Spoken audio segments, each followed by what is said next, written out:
Louis and Penelon descended to the cabin, and Marie fell into their arms. Chapter 16. Conclusion. Herming, mortally wounded, had been carried to a berth by Misson and Turquiette, who had succeeded in getting free. He was already at the last gasp of death, and the two sailors occupied themselves with Nauke, whose wound was not, happily, a serious one. But a greater misfortune had overtaken Louis Cornbutt. His father no longer gave any signs of life.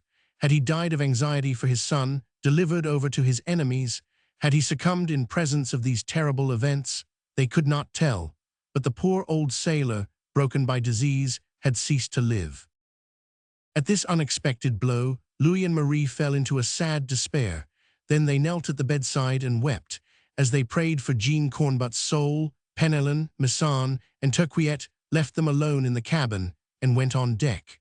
The bodies of the three bears were carried forward. Penelon decided to keep their skins, which would be of no little use, but he did not think for a moment of eating their flesh. Besides, the number of men to feed was now much decreased. The bodies of Vasling, Opic, and Jockey, thrown into a hole dug on the coast, were soon rejoined by that of Herming. The Norwegian died during the night, without repentance or remorse, foaming at the mouth with rage. The three sailors repaired the tent, which, torn in several places, permitted the snow to fall on the deck. The temperature was exceedingly cold, and kept so till the return of the sun, which did not reappear above the horizon till the 8th of January. Jean Cornbutt was buried on the coast. He had left his native land to find his son, and had died in these terrible regions. His grave was dug on an eminence, and the sailors placed over it a simple wooden cross. From that day, Louis Cornbutt and his comrades passed through many other trials, but the lemons, which they found, restored them to health. Jervik, Gradlin, and Nauke were able to rise from their berths a fortnight after these terrible events, and to take a little exercise. Soon hunting for game became more easy, and its results more abundant. The water birds returned in large numbers. They often brought down a kind of wild duck, which made excellent food. The hunters had no other deprivation to deplore than that of 2 dogs, which they lost in an expedition to reconnoiter the state of the ice fields 25 miles to the southward. The month of February was signalized by violent tempests and abundant snows. The mean temperature was still 25 degrees below zero, but they did not suffer in comparison with past hardships. Besides, the sight of the sun, which rose higher and higher above the horizon, rejoiced them as it forecast the end of their torments. Heaven had pity on them, for warmth came sooner than usual that year. The ravens appeared in March, careering about the ship. Louis Cornbutt captured some cranes which had wandered thus far northward. Flocks of wild birds were also seen in the south.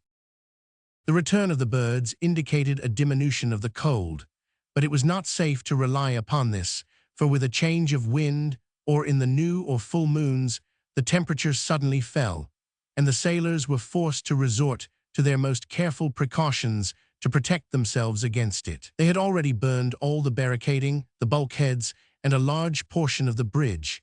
It was time, then, that their wintering was over. Happily, the mean temperature of March was not over 16 degrees below zero. Marie occupied herself with preparing new clothing for the advanced season of the year.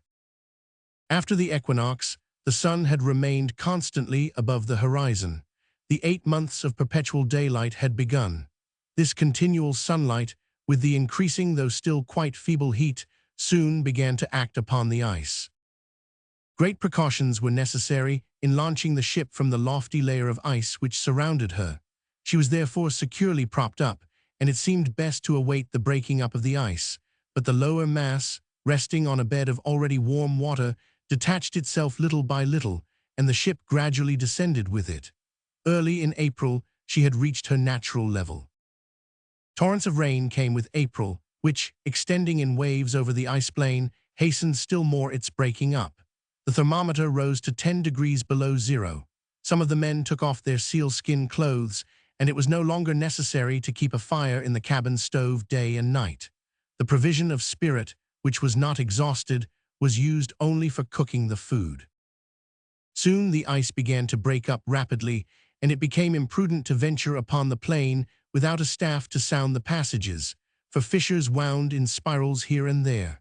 Some of the sailors fell into the water, with no worse result, however, than a pretty cold bath. The seals returned, and they were often hunted, and their grease utilized. The health of the crew was fully restored, and the time was employed in hunting and preparations for departure. Louis Cornbutt often examined the channels and decided, in consequence of the shape of the southern coast, to attempt a passage in that direction. The breaking up had already begun here and there, and the floating ice began to pass off towards the high seas. On the 25th of April, the ship was put in readiness. The sails, taken from their sheaths, were found to be perfectly preserved, and it was with real delight that the sailors saw them once more swaying in the wind. The ship gave a lurch, for she had found her floating line, and though she would not yet move forward, she lay quietly and easily in her natural element. In May the thaw became very rapid. The snow which covered the coast melted on every hand and formed a thick mud, which made it well nigh impossible to land. Small heathers, rosy and white, peeped out timidly above the lingering snow and seemed to smile at the little heat they received. The thermometer at last rose above 0. 20 miles off, the ice masses, entirely separated, floated towards the Atlantic Ocean. Though the sea was not quite free around the ship, channels opened by which Louis Cornbutt wished to profit. On the 21st of May, after a parting visit to his father's grave, Louis at last set out from the bay. The hearts of the honest sailors were filled at once with joy and sadness, for one does not leave without regret a place where a friend has died. The wind blew from the north and favored their departure. The ship was often arrested by ice banks, which were cut with the saws. Icebergs not seldom confronted her, and it was necessary to blow them up with powder. For a month the way was full of perils, which sometimes brought the ship to the verge of destruction, but the crew were sturdy and used to these dangerous exigencies.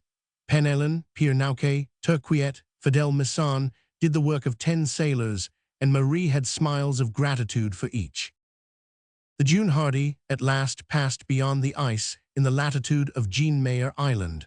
About the 25th of June, she met ships going northward for seals and whales. She had been nearly a month emerging from the Polar Sea. On the 16th of August, she came in view of Dunkirk. She had been signaled by the lookout, and the whole population flocked to the jetty. The sailors of the ship were soon clasped in the arms of their friends. The old cure received Louis Cornbutt and Marie with patriarchal arms, and of the two masses which he said on the following day, the first was for the repose of Jean Cornbutt's soul, and the second to bless these two lovers, so long united in misfortune. The old cure received Louis Cornbutt and Marie. The 40th French ascent of Mont Blanc. By Jules Verne. I arrived at Chamonix on the 18th of August, 1871, fully decided to make the ascent of Mont Blanc, cost what it might. My first attempt in August, 1869, was not successful. Bad weather had prevented me from mounting beyond the Grands Mulets. This time circumstances seemed scarcely more favorable, for the weather, which had promised to be fine on the morning of the 18th, suddenly changed towards noon. Mont Blanc, as they say in its neighborhood, put on its cap and began to smoke its pipe, which, to speak more plainly, means that it is covered with clouds, and that the snow, driven upon it by a southwest wind, formed a long crest on its summit in the direction of the unfathomable precipices of the Brenva glaciers. This crest betrayed to imprudent tourists the route they would have taken, had they had the temerity to venture upon the mountain. The next night was very inclement. The rain and wind were violent, and the barometer, below the change, remained stationary. Towards daybreak, however, several thunderclaps announced a change in the state of the atmosphere. Soon the clouds broke. The chain of the Brevent and the Aiguilles Rouges betrayed itself. The wind, turning to the northwest, brought into view above the Col de Balmy, which shuts in the valley of Chamonix on the north, some light, isolated, fleecy clouds, which I hailed as the heralds of fine weather. Despite this happy augury and a slight rise in the barometer, M. Baumet, chief guide of Chamonix, declared to me that I must not yet think of attempting the ascent. If the barometer continues to rise, he added, and the weather holds good. I promise you guides for the day after tomorrow, perhaps for tomorrow. Meanwhile, have patience and stretch your legs. I will take you up the Brevent. The clouds are clearing away, and you will be able to exactly distinguish the path you will have to go over to reach the summit of Mont Blanc. If in spite of this, you are determined to go, you may try it." This speech, uttered in a certain tone, was not very reassuring and gave food for reflection. Still, I accepted his proposition, and he chose as my companion the guide Edward Ravenel, a very sedate and devoted fellow who perfectly knew his business. M. Donation Levesque, an enthusiastic tourist and an intrepid pedestrian who had made early in the previous year an interesting and difficult trip in North America, was with me. He had already visited the greater part of America and was about to descend the Mississippi to New Orleans when the war cut short his projects and recalled him to France. We had met at Aix-les-Bains, and we had determined to make an excursion together in Savoy and Switzerland. Donation Levesque knew my intentions, and as he thought that his health would not permit him to attempt so long a journey over the glaciers, it had been agreed that he should await my return from Mont Blanc at Chamonix, and should make the traditional visit to the Murdy Glace by the Montanvers during my absence. On learning that I was going to ascend the Brevent, my friend did not hesitate to accompany me thither. The ascent of the Brevent is one of the most interesting trips that can be made from Chamonix. This mountain, about 7,600 feet high, is only the prolongation of the chain for the Aiguilles Rouges, which runs from the southwest to the northeast, parallel with that of Mont Blanc, and forms with it the narrow valley of Chamonix. The Brevent, by its central position, exactly opposite the Bossons Glacier, enables one to watch the parties which undertake the ascent of the giant of the Alps nearly throughout their journey. It is therefore much frequented. We started about 7 o'clock in the morning. As we went along, I thought of the mysterious words of the master guide. They annoyed me a little. Addressing Ravenel, I said, "Have you made the ascent of Mont Blanc?" "Yes, monsieur," he replied, "once, and that's enough. I am not anxious to do it again." "The deuce," said I am going to try it." "You are free, monsieur, but I shall not go with you. The mountain is not good this year. Several attempts have already been made, 2 only have succeeded. As for the second, the party tried the ascent twice. Besides, the accident last year has rather cooled the amateurs." "An accident? What accident?" "Did not monsieur hear of it? This is how it happened. A party, consisting of 10 guides and porters and 2 Englishmen, started about the middle of September for Mont Blanc. They were seen to reach the summit. Then, some minutes after, they disappeared in a cloud. When the cloud passed over, no one was visible. The 2 travelers, with 7 guides and porters, had been blown off by the wind and precipitated on the Cormure side, doubtless into the Brenva Glacier. Despite the most vigilant search, their bodies could not be found. The other 3 were found 150 yards below the summit, near the Petits Mulets. They had become blocks of ice. "But these travelers must have been imprudent," said I to Ravenel.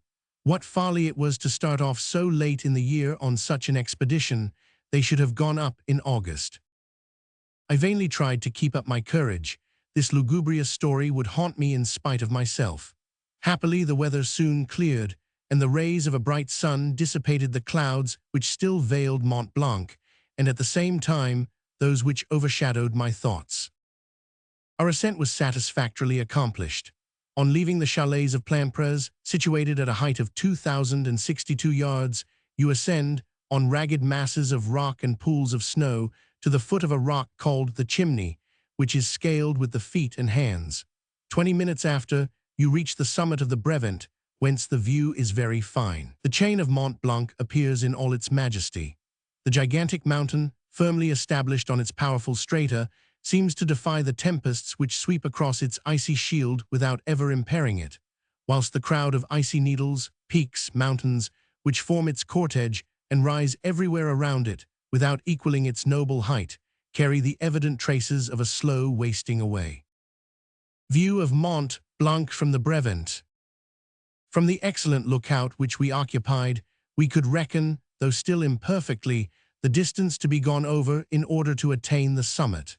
This summit, which from Chamonix appears so near the dome of the Gouda, now took its true position. The various plateaus which form so many degrees which must be crossed, and which are not visible from below, appeared from the brevant, and through the so much desired summit, by the laws of perspective, still farther in the background. The Bosson's Glacier, in all its splendor, bristled with icy needles and blocks sometimes 10 yards square, which seemed, like the waves of an angry sea, to beat against the sides of the rocks of the Grands Mulets, the base of which disappeared in their midst. This marvelous spectacle was not likely to cool my impatience, and I more eagerly than ever promised myself to explore this hitherto unknown world. My companion was equally inspired by the scene, and from this moment I began to think that I should not have to ascend Mont Blanc alone.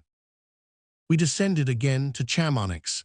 The weather became milder every hour. The barometer continued to ascend. Everything seemed to promise well. The next day at sunrise I hastened to the master guide. The sky was cloudless. The wind, almost imperceptible, was northeast.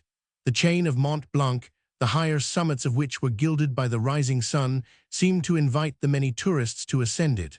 One could not, in all politeness, refuse so kindly an invitation. M. Barmet, after consulting his barometer, declared the ascent to be practicable and promised me the 2 guides and the porter prescribed in our agreement. I left the selection of these to him, but an unexpected incident disturbed my preparations for departure. As I came out of M. Barmet's office, I met Ravenel, my guide of the day before. "Is Monsieur going to Mont Blanc?" he asked. "Yes, certainly," said I. "Is it not a favorable time to go?" He reflected a few moments, and then said with an embarrassed air, "Monsieur, you are my traveler. I accompanied you yesterday to the Brevant, so I cannot leave you now, and since you are going up, I will go with you if you will kindly accept my services. It is your right, for on all dangerous journeys the traveler can choose his own guides. Only if you accept my offer, I ask that you will also take my brother, Ambrose Ravenel, and my cousin, Gaspard Simon. These are young, vigorous fellows. They do not like the ascent of Mont Blanc better than I do, but they will not shirk it, and I answer for them to you as I would for myself." This young man inspired me with all confidence. I accepted his proposition and hastened to apprise M. Barmet of the choice I had made.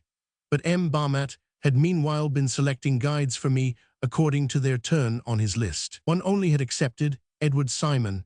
The answer of another, Jean Carrier, had not yet been received, though it was scarcely doubtful, as this man had already made the ascent of Mont Blanc 29 times. I thus found myself in an embarrassing position. The guides I had chosen were all from Argentière, a village 6 kilometers from Chamonix. Those of Chamonix accused Ravenel of having influenced me in favor of his family, which was contrary to the regulations. To cut the discussion short, I took Edward Simon, who had already made his preparations, as a 3rd guide. He would be useless if I went up alone, but would become indispensable if my friend also ascended. This settled, I went to tell Donation Levesque. I found him sleeping the sleep of the just, for he had walked over 16 kilometers on a mountain the evening before. I had some difficulty in waking him, but on removing first his sheets, then his pillows, and finally his mattress, I obtained some result, and succeeded in making him understand that I was preparing for the hazardous trip. "Well," said he, yawning, "I will go with you as far as the Grands Mulets, and await your return there."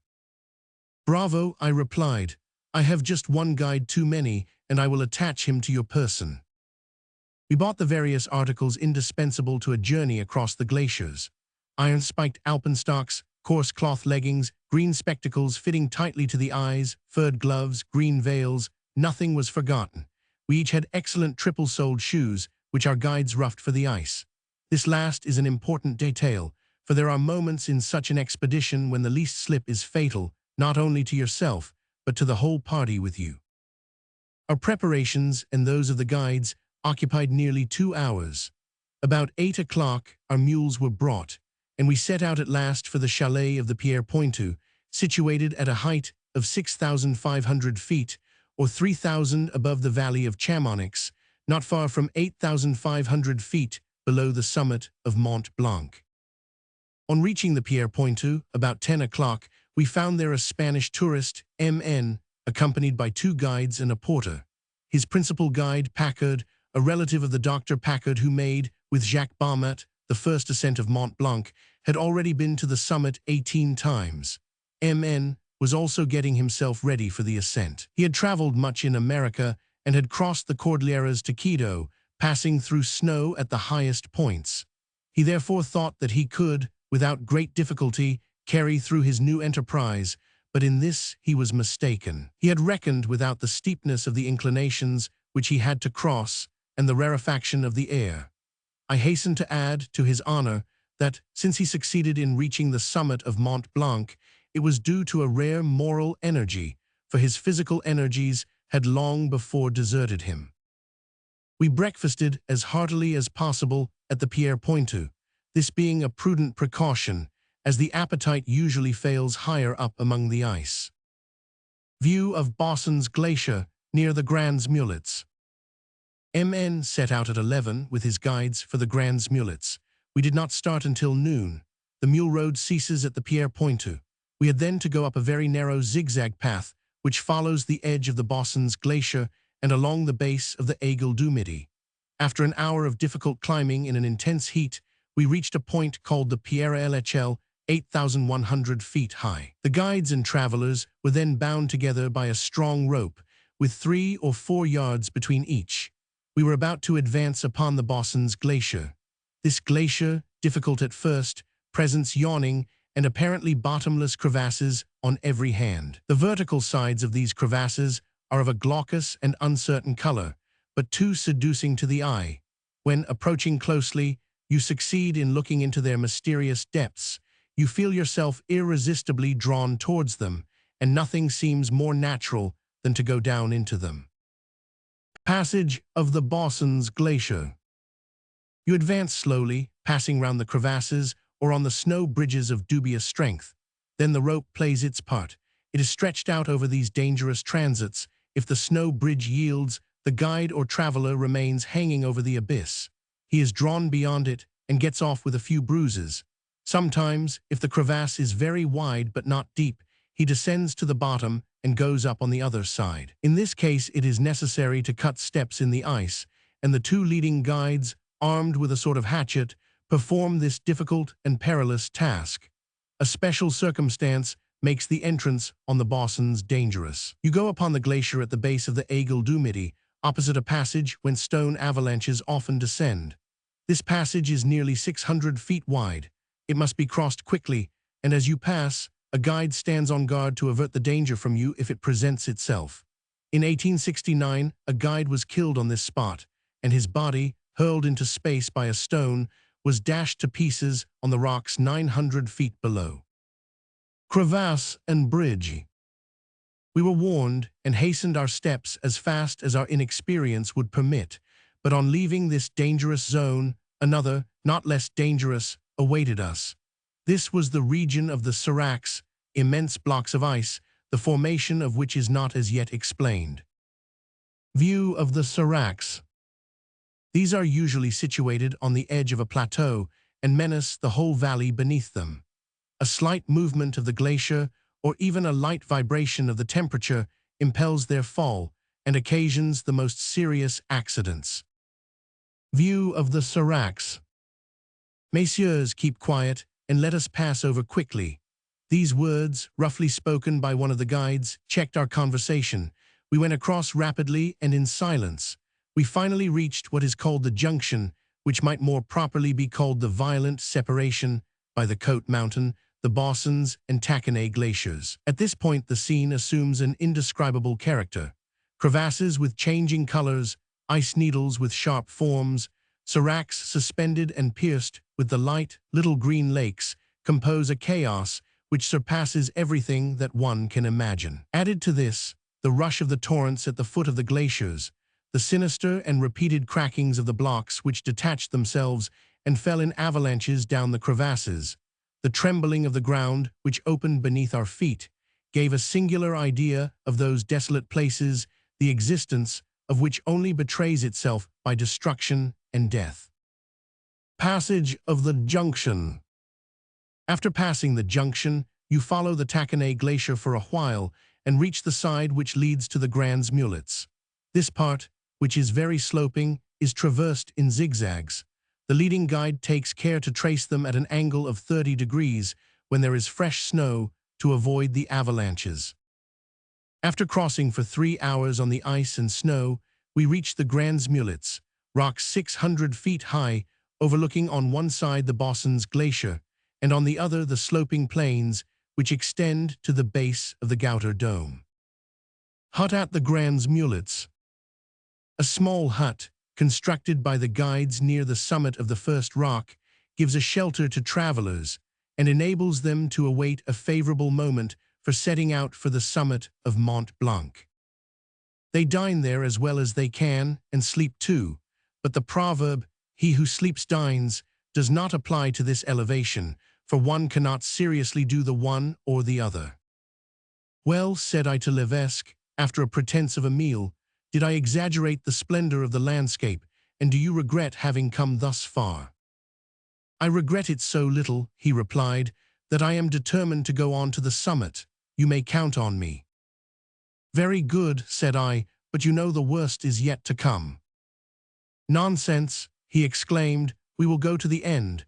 Meanwhile, let us observe the sunset, which must be magnificent." The heavens had remained wonderfully clear. The chain of the Brevent and the Aiguilles Rouges stretched out at our feet. Beyond, the Fizz rocks in the Aigle de Varennes rose above the Salanche Valley, and the whole chains of Mont Fleury and the Repassoir appeared in the background. More to the right we could descry the snowy summit of the Buet, and farther off the dense Dumidi, with its 5 tusks, overhanging the valley of the Rhône. Behind us were the eternal snows of the Gouter, Mont Maudit, and lastly, Mont Blanc. Little by little the shadows invaded the valley of Chamonix, and gradually each of the summits which overlook it on the west. The chain of Mont Blanc alone remained luminous and seemed encircled by a golden halo. Soon the shadows crept up the Gouter and Mont Maudit. They still respected the giant of the Alps. We watched this gradual disappearance of the light with admiration. It lingered a while on the highest summit and gave us the foolish hope that it would not depart thence. But in a few moments all was shrouded in gloom, and the livid and ghastly colors of death succeeded the living hues. I do not exaggerate. Those who love mountains will comprehend me. View of Mont Blanc from Grands Mulets. After witnessing this sublime scene, we had only to await the moment of departure. We were to set out again at 2 in the morning. Now, therefore, we stretched ourselves upon our mattresses. It was useless to think of sleeping, much more of talking. We were absorbed by more or less gloomy thoughts. It was the night before the battle, with the difference that nothing forced us to engage in the struggle. 2 sorts of ideas struggled in the mind. It was the ebb and flow of the sea, each in its turn. Objections to the venture were not wanting. Why run so much danger? If we succeeded, of what advantage would it be? If an accident happened, how we should regret it. Then the imagination set to work. All the mountain catastrophes rose in the fancy. I dreamed of snow bridges giving way under my feet, of being precipitated in the yawning crevasses, of hearing the terrible noises of the avalanches detaching themselves and burying me, of disappearing, of cold and death seizing upon me, and of struggling with desperate effort, but in vain. A sharp, horrible noise is heard at this moment. The avalanche, I cry. "What is the matter with you?" asks Levesque, starting up. "Alas, it is a piece of furniture which, in the struggles of my nightmare, I have just broken. This very prosaic avalanche recalls me to the reality. I laugh at my terrors. A contrary current of thought gets the upper hand, and with it ambitious ideas. I need only use a little effort to reach this summit, so seldom attained. It is a victory, as others are. Accidents are rare, very rare. Do they ever take place at all? The spectacle from the summit must be so marvelous. And then what satisfaction there would be in having accomplished what so many others dared not undertake." My courage was restored by these thoughts, and I calmly awaited the moment of departure.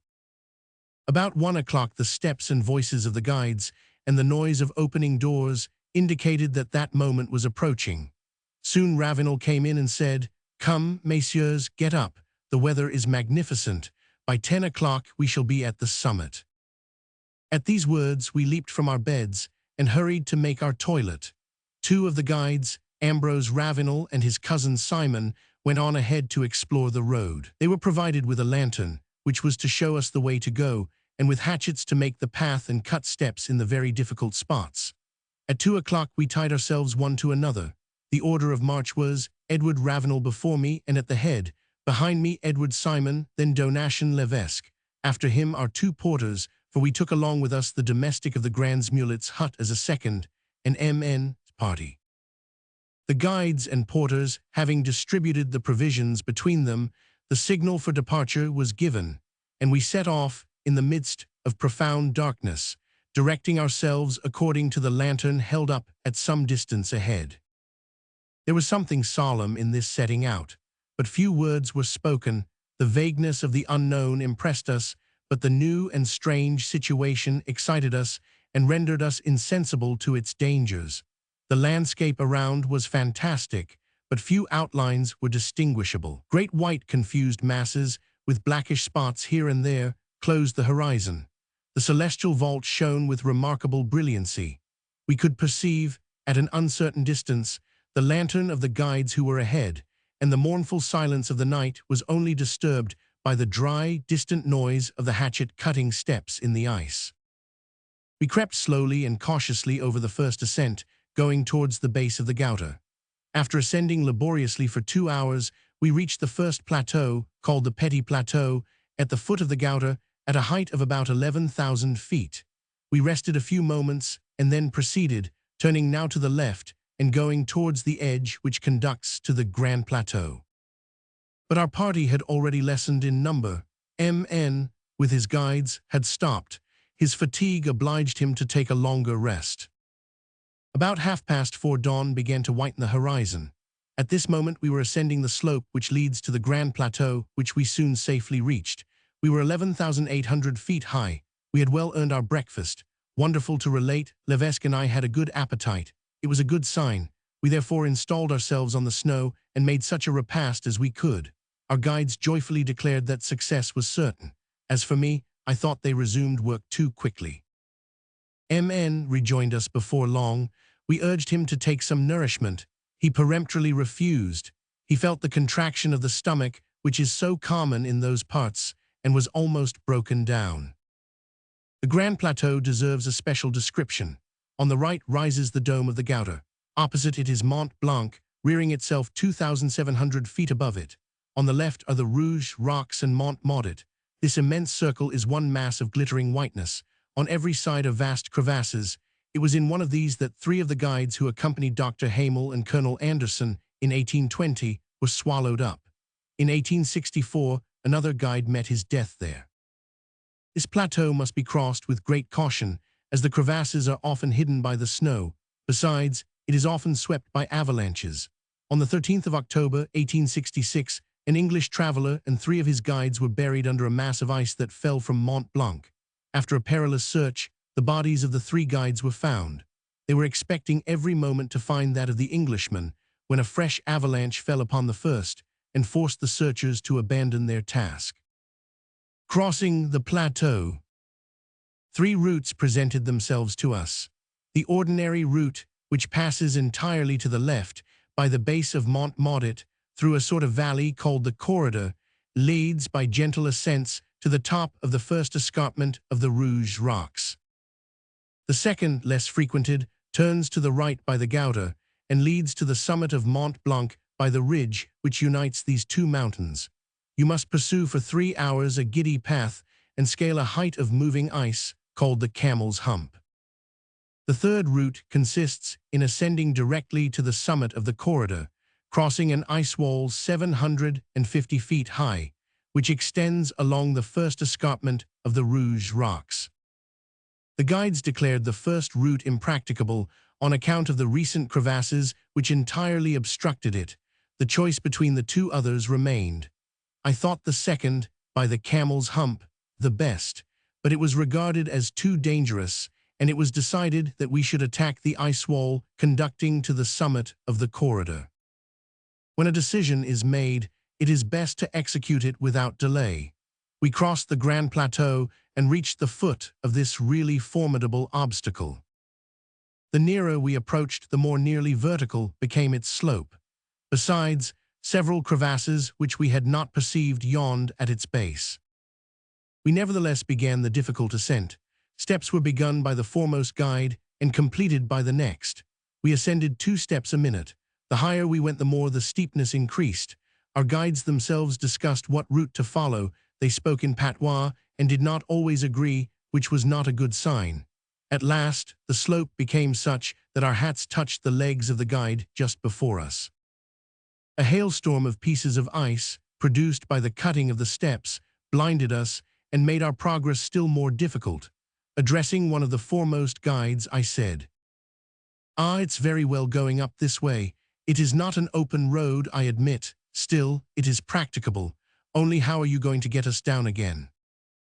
"Oh, monsieur," replied Ambrose Ravenel, "we will take another route going back." At last, after violent effort for 2 hours, and after having cut more than 400 steps in this terrible mass, we reached the summit of the corridor completely exhausted. We then crossed a slightly sloping plateau of snow and passed along the side of an immense crevasse which obstructed our way. We had scarcely turned it when we uttered a cry of admiration.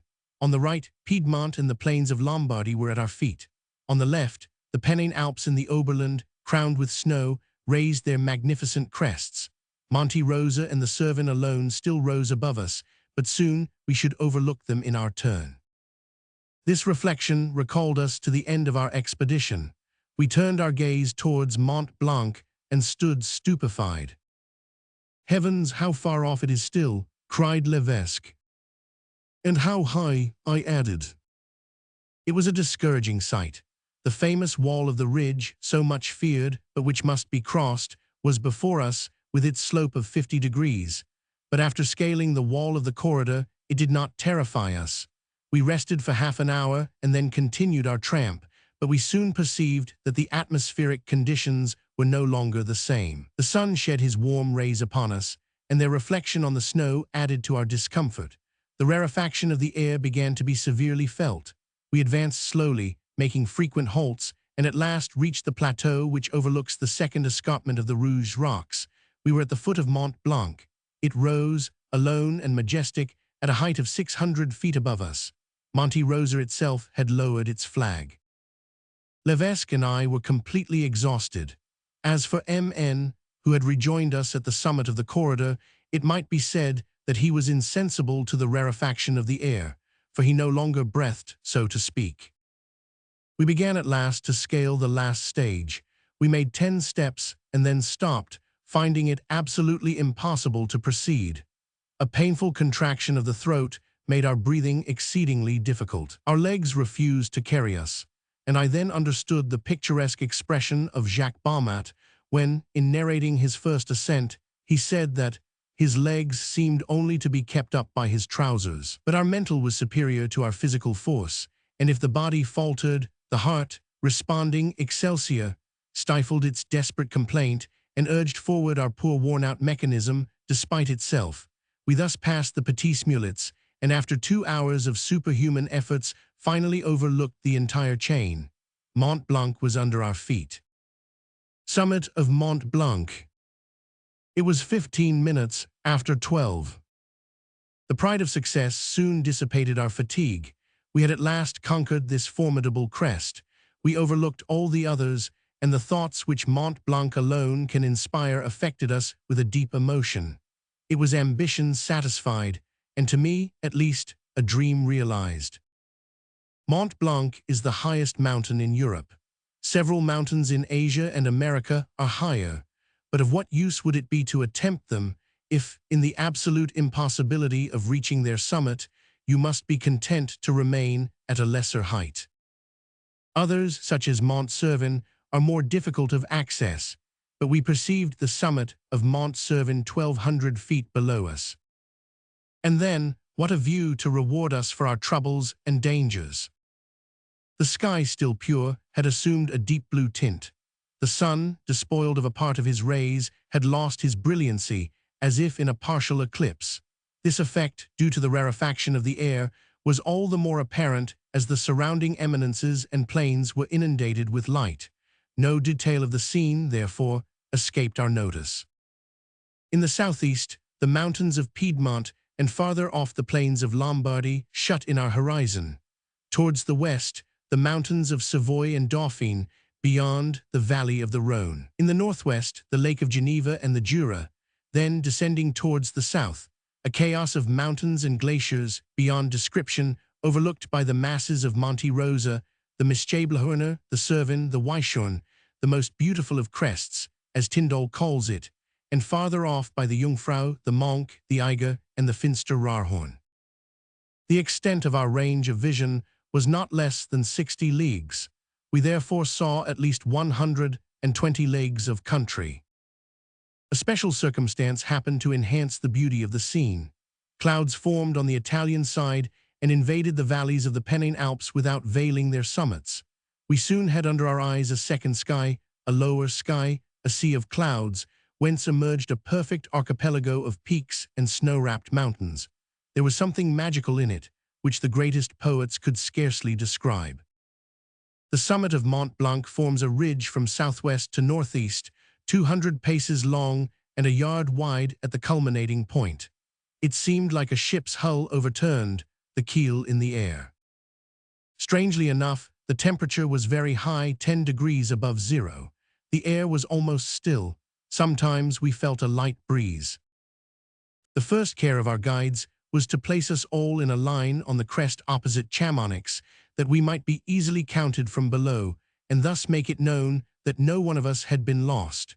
Many of the tourists had ascended the Brevent and the Jardin to watch our ascent. They might now be assured of its success. But to ascend was not all. We must think also of going down. The most difficult, if not most wearisome, task remained, and then one quits with regret a summit attained at the price of so much toil. The energy which urges you to ascend, the need, so natural and imperious, of overcoming, now fails you. You go forward listlessly, often looking behind you. It was necessary, however, to decide, and after a last traditional libation of champagne, we put ourselves in motion. We had remained on the summit an hour. The order of march was now changed. M.N.'s party led off, and at the suggestion of his guide Packard, we were all tied together with a rope. M.N.'s fatigue, which his strength, but not his will, betrayed, made us fear falls on his part, which would require the help of the whole party to arrest. The event justified our foreboding. On descending the side of the wall, M.N. made several false steps. His guides, very vigorous and skillful, were happily able to check him, but ours, feeling with reason that the whole party might be dragged down, wished to detach us from the rope. Levesque and I opposed this, and by taking great precautions, we safely reached the base of this giddy ledge. There was no room for illusions. The almost bottomless abyss was before us, and the pieces of detached ice, which bounded by us with the rapidity of an arrow, clearly showed us the route which the party would take if a slip were made. Once this terrible gap crossed, I began to breathe again. We descended the gradual slopes which led to the summit of the corridor. The snow, softened by the heat, yielded beneath our feet. We sank in it to the knees, which made our progress very fatiguing. We steadily followed the path by which we ascended in the morning, and I was astonished when Gaspard Simon, turning towards me, said, "Monsieur, we cannot take any other road, for the corridor is impracticable, and we must descend by the wall which we climbed up this morning." I told Levesque this disagreeable news.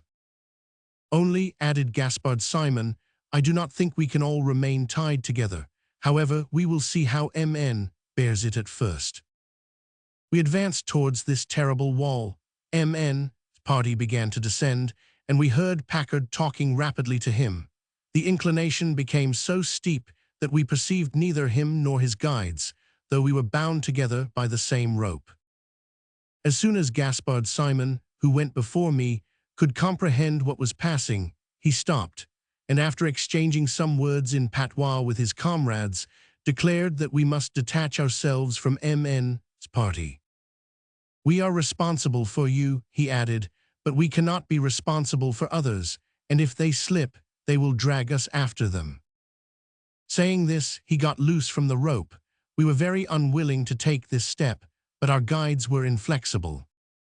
We then proposed to send 2 of them to help MN's guides. They eagerly consented, but having no rope, they could not put this plan into execution.